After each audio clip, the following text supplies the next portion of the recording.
এটা খোলাই ছিল। হ্যাঁ এইটা তো কালকে বললাম। আচ্ছা এই দেখুন লকার দেখুন, লকারে দেখে দিচ্ছি। এই যে লকার আমরা বুঝলেন লকারে কোনো প্রেসার দেয়নি। এটা লকারে কোনো দাগ নেই। এটা চাবি ওনার কাছে ছিল, চাবিটা লাস্টে আমাদেরকে ভুল খাওয়ার জন্য চাবিটা লক করে মানে খুলে গেছে। মানে এর বেঁকানো থাকবে, এ থাকবে, এটা প্রেসার কিছু যেমন ওইগুলো যেমন তবু মানে লকগুলো ভেঙেছে বোঝা যাচ্ছে, এটাতে কিছু নেই। ওইটা বোধহয় ওই জন্য ওখানে কিছু জিনিস আছে ওগুলো। না উনি তো কোনো কি বললাম বুঝলেন, নিচে ওনার যে এই যে নিচে যে মালটাকে চাগিয়ে তুলবে এর তো কোনো প্লে নেই। প্রতিটা জিনিস খুঁটিয়ে দেখেছে, মানি ব্যাগের এমনকি এ পর্যন্ত ভেঙে খুলে দেখা হয়েছে, পয়সার খাপটা পর্যন্ত।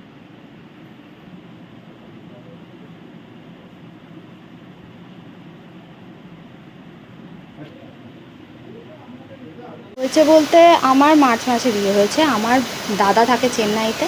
এবার দাদার কাছে আমার মা বাবা ওখানে এই 17ই জুন এই বছর তো ওখানে গেছিলো।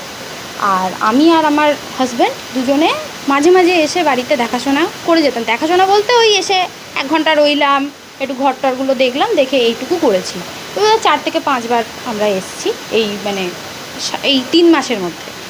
তো এবার আজকে মা বাবা ফিরছে, সেই জন্যে কালকে আমরা পরিষ্কার করার জন্য এসেছিলাম, যে ঘরদোরগুলো পরিষ্কার করতে হবে কারণ মা বাবা আসছে বলে। তো আমি আর আমার হাজব্যান্ড ঢুকে দেখি যে বাইরের তালা যেরকম সেরকম, সেই তালা আমরা খুলেছি। সেই তালা খুলে ঢুকে বাইরের যে বড় গেট তাতেও 2টো তালা, সেটাও ঠিকঠাক, সেটাও আমরাই খুলেছি। তারপরে দেখি যে তারপরের থেকে যে তালাগুলো সেগুলোকে ভাঙা হয়েছে, প্রত্যেকটা তালা ভাঙা হয়েছে। আর যেগুলো তালা ভাঙতে পারেনি পুরো ছিটকিনি থেকে উগড়ে দিয়েছে। নিচের ঘরে ঢুকেছে, নিচের ঘর পুরো ফাঁকা ছিল, ওখানে কিছু পায়নি। ওই জন্য এইদিকে আর একটা ছোটো ঘর আছে, সেটা আর বোধহয় ঢোকেনি, বোধহয় বুঝতে পারেনি ফাঁকা ভেবে। তো তারপরে ওপরে গেছে, আর ওপরে গিয়ে আমরা দরজা পটর খুলে, আর একটা লোহার গেট আছে ওটার তালাটা ভাঙতে পারেনি, ওটার গেটের পুরো ছিটকিনিটা কেটে দিয়েছে। ওটাকে পুরো সমান করে ওটা ছিটকিনি কেটে ঢুকেছে। ঢুকে এবার ভেতরে এসে দেখি তারপর থেকে তো সমস্ত তালাই ভাঙা, উবড়ে দিয়েছি। ঢুকলো বলতে আমরা প্রথমে ভাবছিলাম যে পেছনে একটা দরজা আছে যেটা দীর্ঘদিন ধরে বন্ধ, আমরা ওই দরজাটাতে তালা দেওয়া ছিল, যে তালাটা এখন নেই। এবার আমরা সেটাই ভাবছিলাম যে পেছন দিক দিয়ে ঢুকে এবার তালা ভাঙতে গেছে। কিন্তু আজকে পুলিশরা এসে দেখে, কাল রাত্রিবেলা যেহেতু অন্ধকারে দেখতে পাইনি, আজকে সকালবেলা দেখে যেটা বললো যে এখানে যে ঝুলটা সেটা ইনট্যাক্ট, পুরো ঝুলটা হয়েই আছে, তাহলে ওটা দিয়ে ঢোকেনি। এবার আমাদের বাড়িতে আর কোথাও দিয়ে ঢোকার জায়গা নেই, তাহলে একমাত্র যদি কেউ মাস্টার কি ইউজ করে বা কোনো রকম চাবি যদি বানায়, তাহলে ওই বাইরের তালাগুলো খুলে বাকি যেগুলো পায়নি সেগুলো।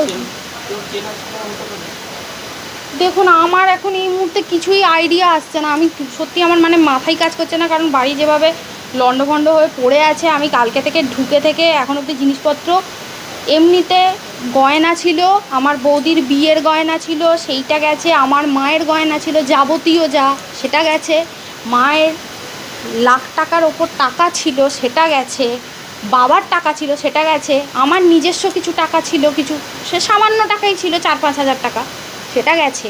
বাড়িতে কিছু বাকি নেই, প্লাস জামা কাপড় গেছে। এখনও আমি হাত দিইনি জিনিসপত্রতে। আমি অনুমান করছি, দেখুন মা বাবা এলে এক্স্যাক্টলি হয়তো বলতে পারবে। তারপর জিনিসপত্র এখন আমি হাত দিতে পারিনি যেহেতু পুলিশরা মানা করেছিলেন বলে। তো অনুমান করছি প্রায় 10-12 লাখ টাকা তো গেছে সমস্ত কিছু যদি মিলিয়ে দেখি। কারণ বাসন কোসন গেছে, ঠাকুরের পৈতৃক বাসন গেছে, ঠাকুর নাবিয়ে রেখে ঠাকুরের নিচে থেকে যে মানে পেতলের ডিশ বা ঠাকুরকে অ্যান্টিক মানে আমাদের কষ্টি পাথরের ঠাকুর ছিল সেটা নিয়ে গেছে, রূপোর সিংহাসন ছিল সেটা নিয়ে গেছে। হ্যাঁ সোনার গয়না তো অবশ্যই গেছেই, মানে কিছু বলার নেই, মানে সব চলে গেছে, সব শাড়ি ফাড়িও নিয়ে গেছে। আমি এখনও আমার জামা কাপড় দেখিনি, সেগুলো গেছে। ওপর থেকে আলমারির মাথা থেকে বড় সুটকেস নামিয়ে সেটা খুলে তার ভেতর ঠান্ডার জামা কাপড় রাখা ছিল, সেটাও দেখেছে। আমি এখনও জিনিসপত্রতে হাত দিইনি। প্লাস আমার আর একটা যেটা সন্দেহর জিনিস আমার যেটা মনে হচ্ছে, সেটা হচ্ছে যদি গয়নাগাটি পেয়ে গেছিলো, তাহলে বাবার যেখানে সমস্ত মানে দলিল থেকে শুরু করে যে জিনিসপত্র, মানে কি বলবো, সব দরকারি ব্যাংকের কাগজ, যে কাগজগুলোকে ওইভাবে কেন ঘাঁটা হয়েছে সেটা আমি বুঝতে পারছি না। এটা আর এখনও আমরা হাত দিইনি বলে তো আছে না গেছে সেটাও বুঝতে পারছি না। আমি ঘরেই ঢুকিনি, এখন আমি বাইরে থেকেই দেখছি।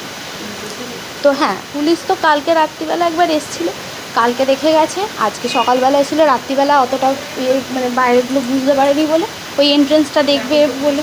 হ্যাঁ, এখন পুলিশ ছিল, পুলিশ এখনও বোধহয় আছে বাইরে। ওই মানে পাশের বাড়িটাতেও অ্যাটেন্ড করা হয়েছে ছাদ দিয়ে গিয়ে, কিন্তু ওখানে ঢুকতে পারেনি বোধহয়। তো ওই পুলিশ ওই জন্য পাশের বাড়িটা এখন দেখতে গেছে। আমার নাম সঞ্চালন করছে, আমি এবারই মেয়ে।